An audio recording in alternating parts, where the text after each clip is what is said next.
السلام علیکم ورحمۃ اللہ وبرکاتہ۔ آج ہم آدم علیہ السلام کا واقعہ سنیں گے۔ آدم علیہ السلام اللہ کے پہلے نبی اور پیغمبر تھے جنہیں خدا نے اپنے ہاتھوں سے بنایا، اور ہم سارے انسان انہی کی نسل ہیں۔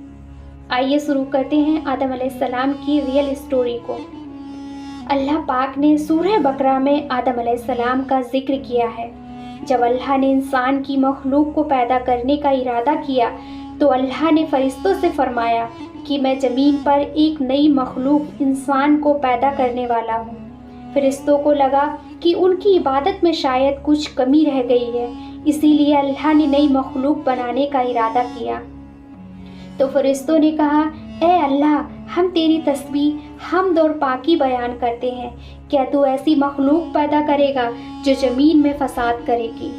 اس پر اللہ نے فرمایا، جو میں جانتا ہوں وہ تم نہیں جانتے۔ اللہ نے آدم علیہ السلام کو کئی طرح کی مٹی سے بنایا۔ فرشتے دنیا کے الگ الگ جگہ سے مٹی لائے، کالی، سفید، لال، کئی پرکار کی مٹی کو ملا کر گارا بنایا۔ پھر اس کے سوکھنے کے بعد کھنکھناتی مٹی پر بارش ہوئی۔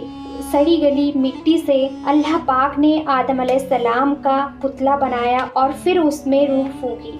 فرشتوں نے آپس میں کہا، انسانی مخلوق ہم سے زیادہ علم نہیں رکھ سکتی، لیکن اللہ پاک نے آدم علیہ السلام کو علم سے نوازا اور کچھ چیزوں کے نام سکھا دیے۔ پھر اللہ نے آدم علیہ السلام کو فرشتوں کے سامنے پیش کیا اور فرشتوں سے فرمایا، تم بتاؤ ان چیزوں کے نام اگر تم سچے ہو۔ فرشتوں نے کہا، ہم اتنی چیزوں کے نام ہی جانتے ہیں جو تم نے سکھایا ہے۔ پھر اللہ تعالیٰ نے فرمایا، اے آدم، تم بتاؤ ان چیزوں کے نام۔ تو آدم علیہ السلام نے ان چیزوں کے نام بتا دیے۔ پھر اللہ نے فرشتوں کو فرمایا کہ آدم علیہ السلام کو سجدہ کرو۔ تو فرشتوں نے آدم علیہ السلام کو سجدہ کیا سوائے ابلیس کے۔ اللہ نے فرمایا، اے ابلیس، تو سجدہ کرنے والوں میں شریک کیوں نہ ہوا؟ ابلیس نے تکبر میں کہا، میں ایسا نہیں کہ انسان کو سجدہ کروں جسے تو نے کھنکھناتی ہوئی سڑی گلی مٹی سے بنایا۔ میں اس سے بہتر ہوں، تو نے مجھے آگ سے پیدا کیا ہے اور اسے مٹی سے پیدا کیا ہے۔ اللہ نے شیطان سے کہا، تو مردود ہے، یہاں سے نکل جا، تجھ پر قیامت کے دن لعنت برسے گی۔ شیطان نے کہا، میں قسم کھاتا ہوں تو مجھے مہلت دے، میں تیری انسانی مخلوق کو گمراہ کروں گا اور انہیں تیرے صحیح راستے سے بھٹکاؤں گا اور انہیں گمراہی کا راستہ دکھاؤں گا۔ اللہ تعالیٰ نے فرمایا، اے ابلیس جلیل و خوار، یہاں سے نکل جا، اور جو تیرا کہنا مانے گا تو میں تم سب سے جہنم کو بھر دوں گا۔ بے شک میرے خاص بندوں پر تیرا قابو ہرگز نہیں چلے گا، وہ تیرے بہکاوے میں ہرگز نہیں آئیں گے۔ اللہ پاک نے ابلیس کو گھمنڈ، تکبر کی وجہ سے اپنی رحمت سے دور کر دیا۔ جنت کی ساری نعمتوں کے باوجود آدم علیہ السلام اکیلا محسوس کر رہے تھے۔ پھر اللہ نے حوا علیہ السلام کو آپ کی بائیں پسلی سے بنایا تاکہ آپ ان سے سکون پا سکیں، اور آپ دونوں کا نکاح جنت میں ہوا۔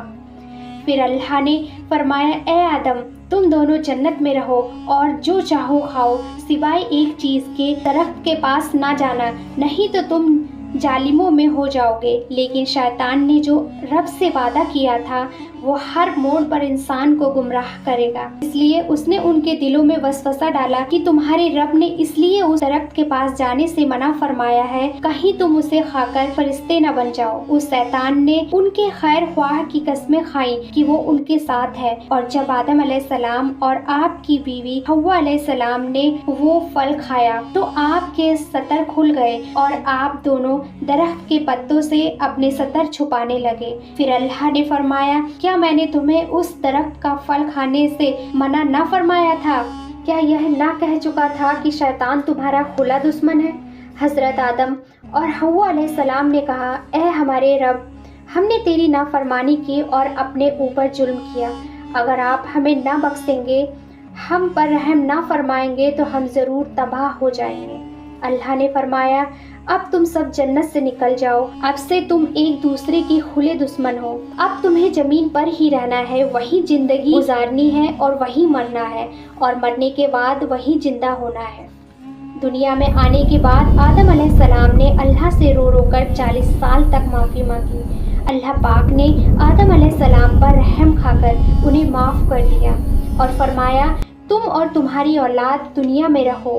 یاد رکھو جب کوئی نبی ہدایت کے لیے تمہارے پاس آئے تو تم اس کا کہنا ماننا، جو ہماری بات نہیں مانے گا اور ہماری آیتوں کو جھٹلائے گا وہ دوزخ میں جائے گا اور ہمیشہ اسی میں رہے گا۔ پھر آدم اور حوا علیہ السلام دنیا میں رہنے لگے اور آپ دونوں سے ہی انسانوں کی نسل شروع ہوئی۔